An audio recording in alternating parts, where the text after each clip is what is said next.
Hello guys and welcome to episode 78 of the RetroBrown Solo Runs. Today we are doing a run with just a Shellder, and I don't know really what I think about this one.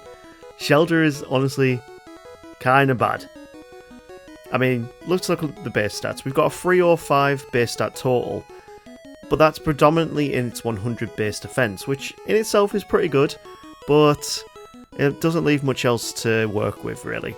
It's got very low HP, very low speed, special's not great, even though it's a water type Pokemon, and yeah, 65 attack's probably the only thing we've really got to work with. So it's not great. Our rival for today is Selena Lulamoon. Thank you for subscribing and I hope you enjoy this video. So let's get a chat about our moveset that we have. We start off with Tackle and Withdraw, and that's all we get until level 18. And you probably know what I'm going to say. Our first matchup is Brock. And we don't have a water type move as a water type Pokemon to work with here.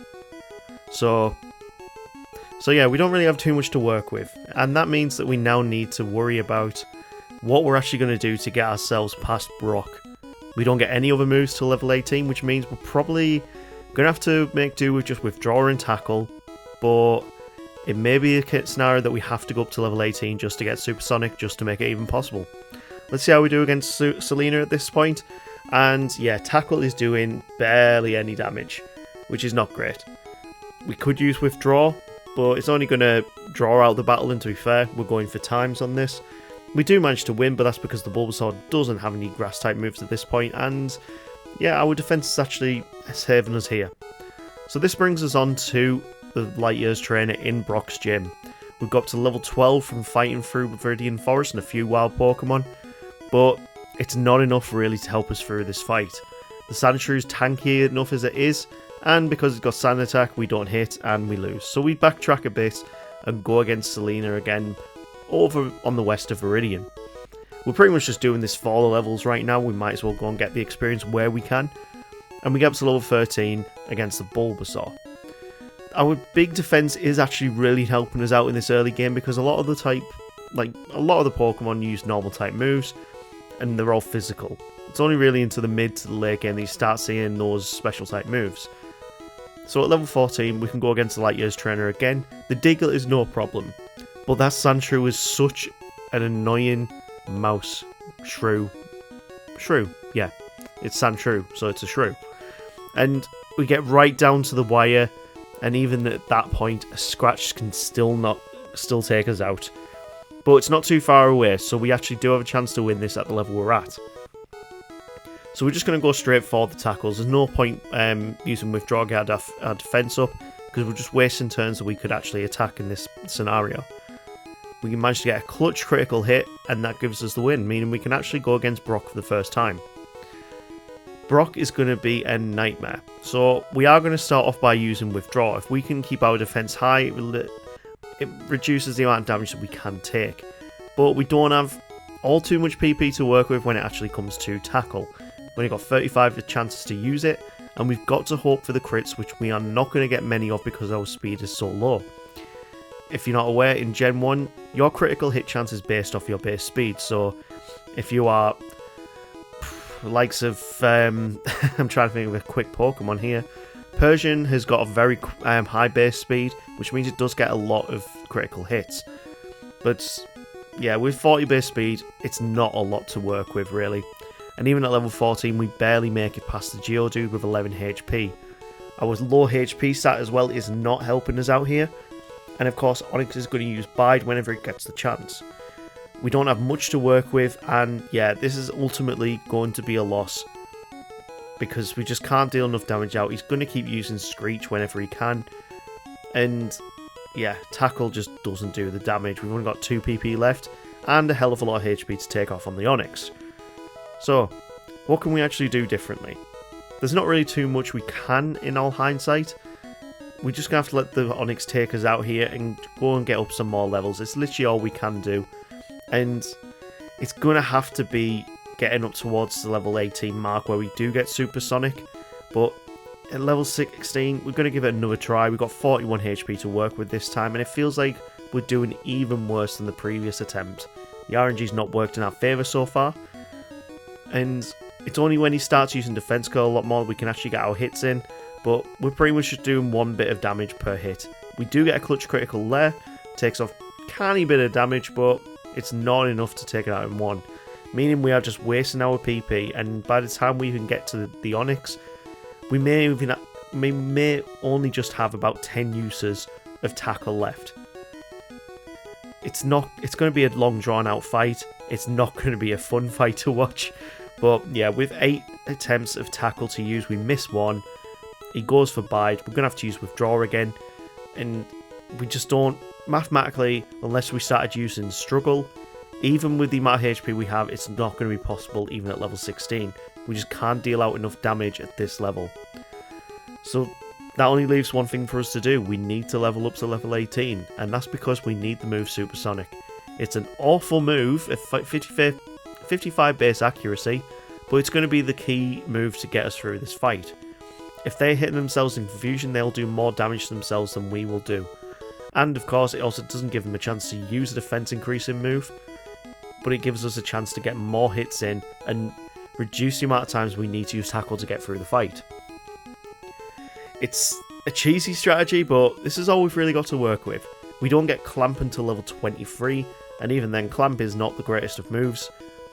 I mean, it'd be great against Brock if we started off with it. I mean, we are a shell Pokemon. Why we can't use Clamp is beyond me, but this is Pokemon, and Gen 1 doesn't make sense in a lot of scenarios. So, we're against the Onyx now. We're at around about half HP. We've got him confused. Supersonic is starting to work in our favour, but his defense is just so high that it barely does any damage. And he keeps shaking off the confusion, meaning we need to keep using that 55 base accuracy move to try and deal out some damage. Pretty much in this fight, every time we use Supersonic, he's only ever confused for maybe 1 or 2 turns, and it became so annoying. We can use withdraw whenever you use bide, so it means we're not going to take any recoil damage from it. And eventually, after a huge slog and 3 really long attempts, Brock goes down to just a Shellder. But we have lost so much time just going against Brock. And this means we're going to have to try and recuperate some time going through the rest of this run. In Mount Moon, we picked up Water Gun as a move, and it's probably going to be our better move right now for the time being, but yeah, even then, it's still not a great move when your special is so low. I lose the first attempt against Selena Lulumoon because I just tried to get that confusion with Supersonic. It wasn't working. That low accuracy was not working in our favour. And strangely, in the fight against Misty, because we're a water type Pokemon, she's not going to use the Bubble Beam, or she's not going to use Water Gun. Meaning we've got a chance to get some confusions off, but even with that, we're not dealing out very much damage at all. And yeah, we take a loss here as well. But it's not too far off. We were a lot closer to beating her than we were against the rival. So we get the Supersonic off. We start with increasing our defense until it needs to be confused again.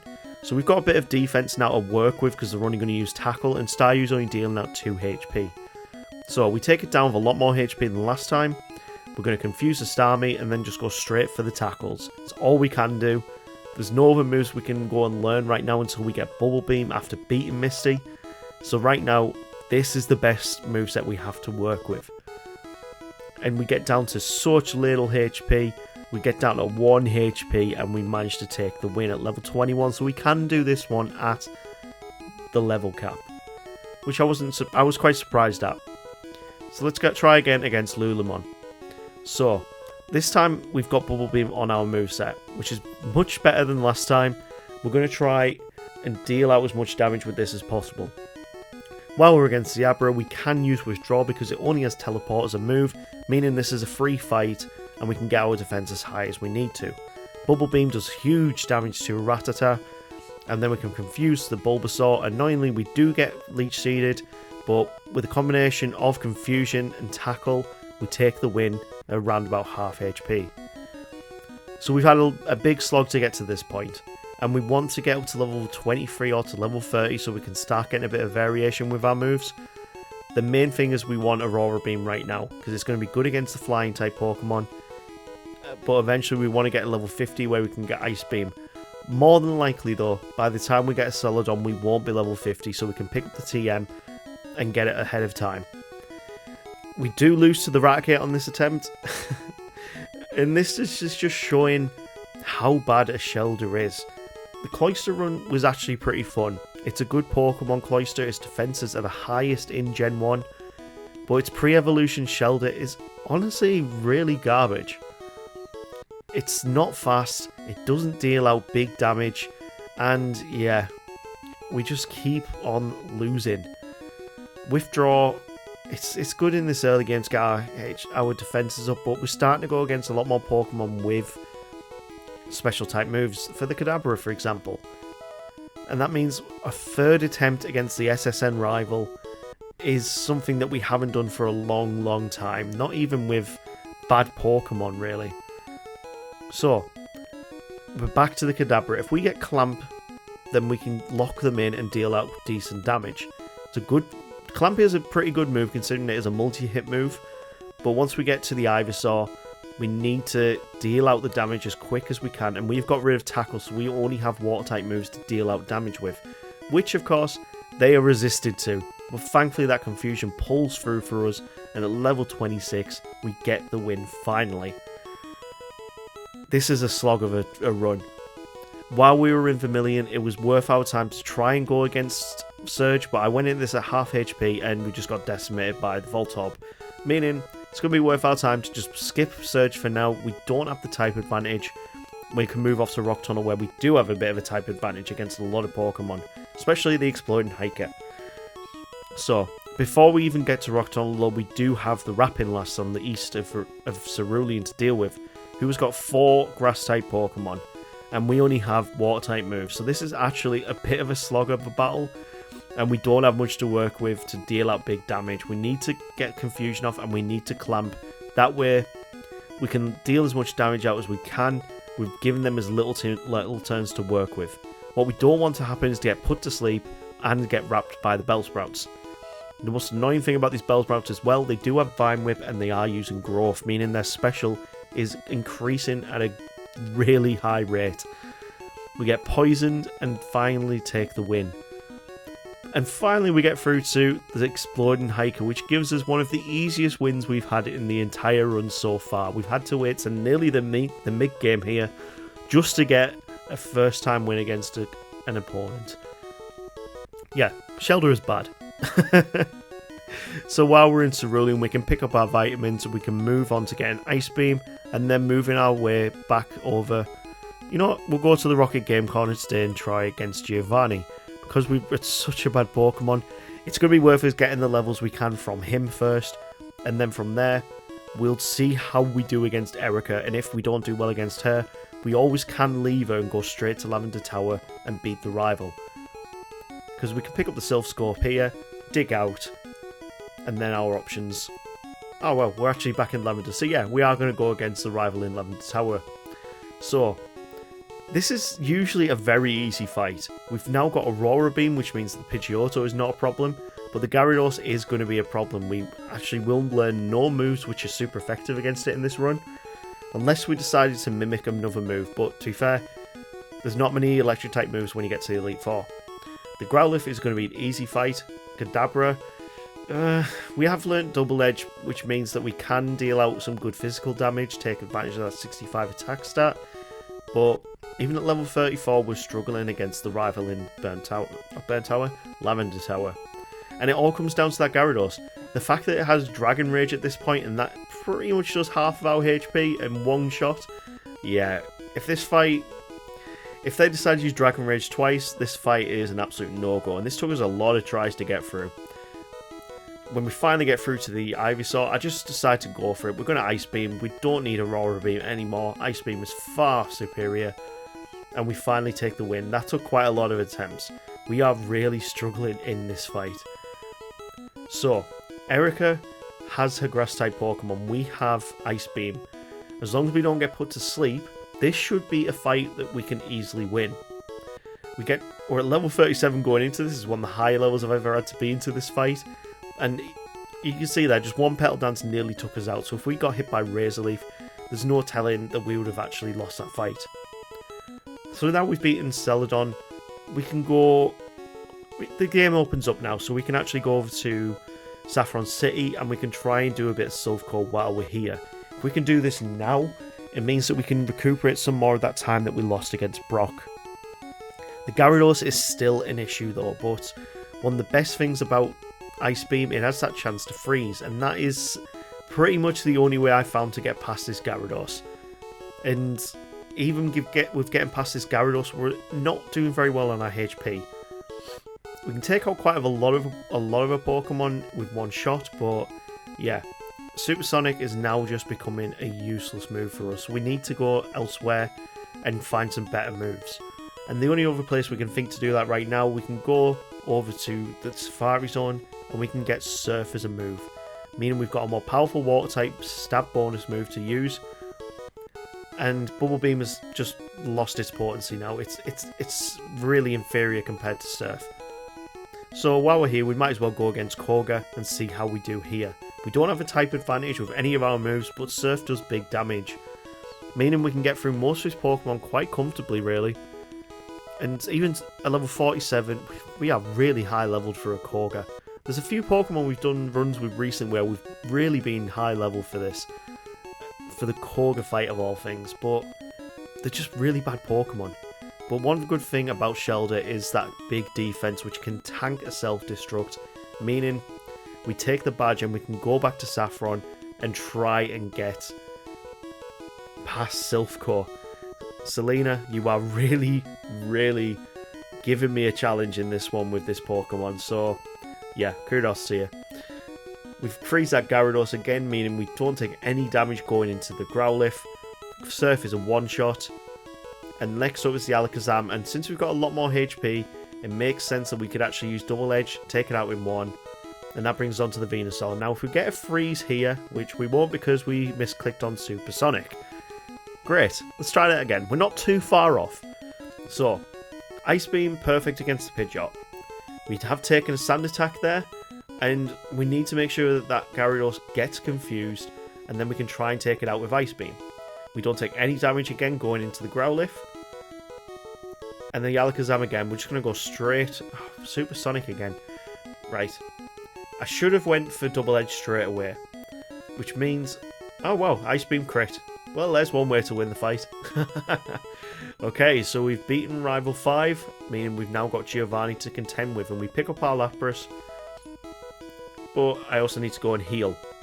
If you don't know how to heal quickly in Silph Core without having to go back to a Pokemon Center, you come out with the Rival Room, you just go off to the left, go through the teleports, and then you're all the way back through. And that saves you so much more time. Would have saved me even more time if I actually had some potions in my pocket at this point. But yeah, needs must, and sometimes I forget to buy some potions on these runs. None of the Rockets are really a problem for a Water-type Pokemon. As long as you've got Surf, you can pretty much one-shot a lot of his team. The Nidorino, of course, is not weak to water at this point. It is when it evolves. But the majority of our Pokemon are going to go down to a Surf or two. We are poison going into this fight, and even the Nidoqueen can tank a Surf. We're pretty much at level 50 here. Well, level 49, and we still can't take out that Nidoqueen in one. But with Giovanni beaten, we can now go and finish off the rest of the gym leaders. So, Blaine is not going to be a problem whatsoever, and I am just realising right now that we have missed out the Surge fight. We did go back after Celadon, and we did beat Surge at that point, and it was, considering we had a higher level, it was an easy whitewash. Blaine, of course, is going to be an easy fight as well, as long as we don't get hit by too many Fire Blasts. And that gives us the 7th badge. So now, we can go over to Viridian City, and we can go against the final gym leader. Oh. And this means we are not too far away. Oh wait, gym door's locked. Who have I missed? Oh god, I missed Sabrina. I've done this on a few runs recently. So, Sabrina is not going to be too much of an issue, really. As long as we can hit hard and we can hit fast, we should be alright.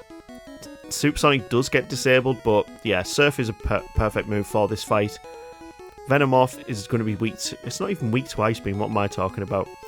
Surf will do bigger damage because we've got the stab bonus, and that just leaves the Alakazam, who I'm just going to go for the Hail Mary double edge, and we have enough HP to make it work, meaning it's a first time victory against Sabrina.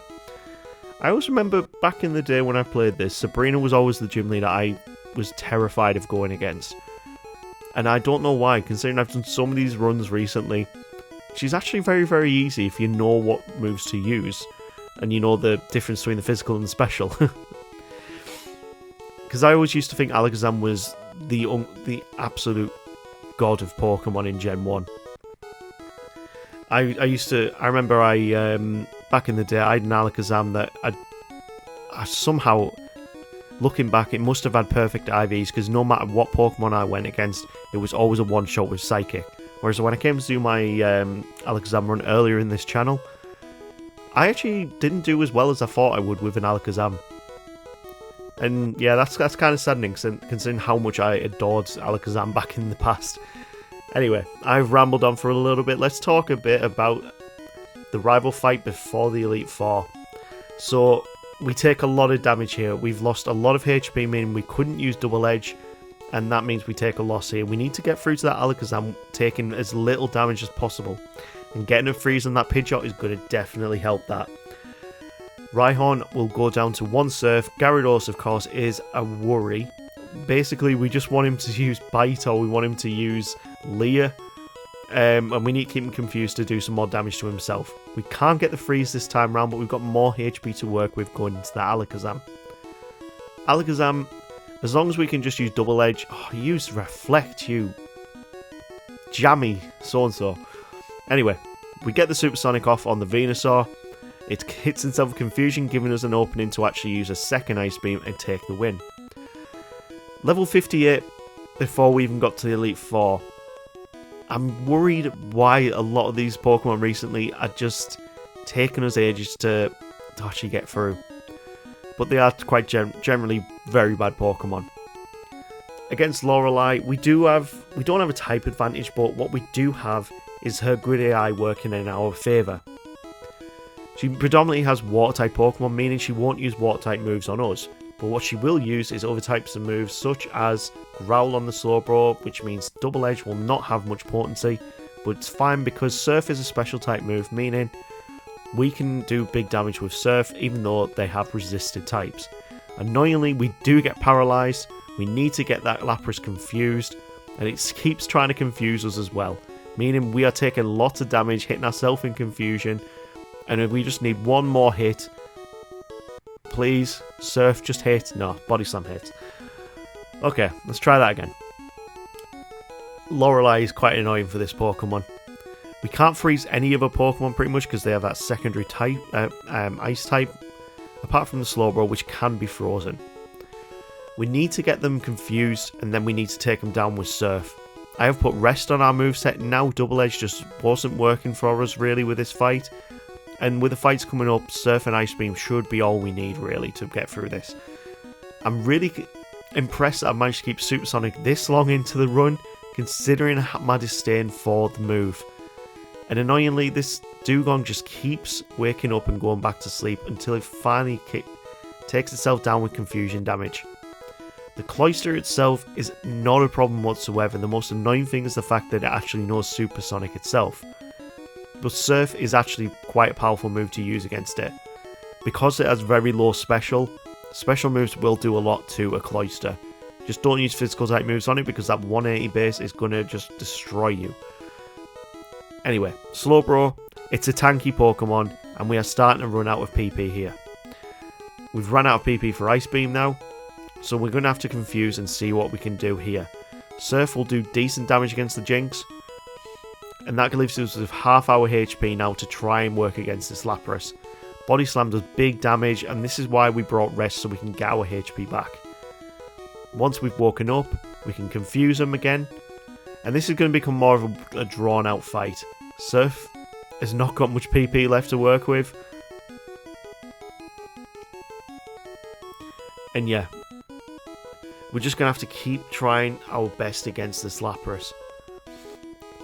And finally, after such a long time, Surf can take down this Lapras. It was just annoying that she kept using the super potions of all things. So that finally, after we get our win, we can move on to Bruno, which should be one of the easiest fights in this entire run. Surf will decimate most of his Pokemon. Doesn't matter whether they're a fighting type or a rock type. We will take them out in one, because Surf is just such a good water type move. It won't take out the Machamp. Of course, the Machamp is a bit bulkier. Takes 2 hits. And that brings us on to Agatha. And now we've only got Surf and Ice Beam to work with. Ice Beam's perfect for the Golbat, but Surf is probably going to be the main move we use here. If we can get him confused, we give ourselves openings to work with. But we don't want to put ourselves to sleep with rest, but we may have to in some circumstances. Just to get our HP back, but it means we're open to Dream Eater, and they can just massively take advantage of that. If we want to use rest, we need to use it on the Golbat, or we need to use it on the Arbok.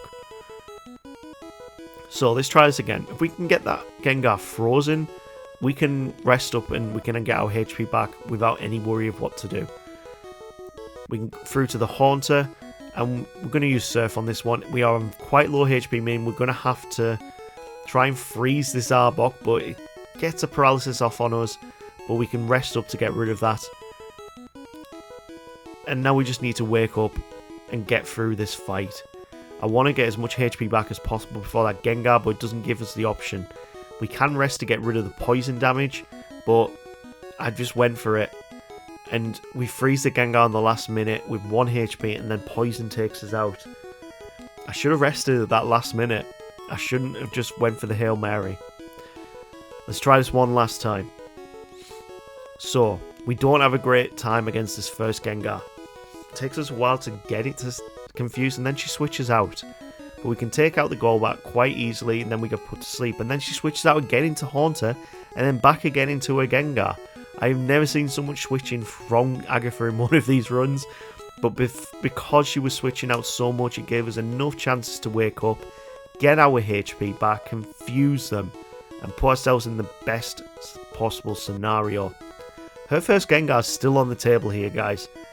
And now she's still got 2, well, not a Gengar, her Haunter is still on the table. We do thankfully outspeed, but this is because we are 2 levels off level 70 here. We're on 104 HP going into this final Gengar, and we're not going to waste time trying to freeze. We're just going for the Surfs because it does more damage, and we finally get the win against her. 3 attempts that took. But Lance isn't going to be the same. In a lot of our videos recently, he is actually the easiest Elite Four member that I've come across when you are doing a water type run. He's probably one of the hardest ones when you're using a fire type Pokemon. But when you're a water type Pokemon with access to ice type moves, yeah, he's easily the easiest Pokemon trainer to go against. The Aerodactyl is the biggest threat, and his Dragonite will go down to 1 Ice Beam. That's first time victory, and we are on level 69 going into the champion. Way! And that means our final fight against Selena Lulamon. Let's see how we do here. Lulamoon. That's my bad. So, we haven't got off to the greatest start here. Pidgeot has taken off quite a bit of damage, and the next one up is the Alakazam, who uses a big Psychic, and we get the special drop. Unless we can freeze it, we've got no chance against this Alakazam, and that's pretty much how we're going to have to try and get through this. We need good RNG here. That's all we need to finally finish off this awful run, this awful Pokemon. We finally get the Alakazam confused. It does get a Psybeam in, and then we get the freeze, meaning we can rest up to full HP without a worry that we are going to take any damage whatsoever. Surf takes out the Alakazam, bringing out the Rhydon, who again goes down to a Surf. Gyarados is up next, and ideally we are going to need a freeze here to make this easier. Hyper Beam does big damage, and he has to recharge. We risk the Supersonic and rest up. He hits himself with Confusion, leading us into the Arcanine, who can't do much against us apart from with his takedowns. We rest up again because we want to keep our HP as high as possible. And Arcanine does barely ever uses his attacking moves.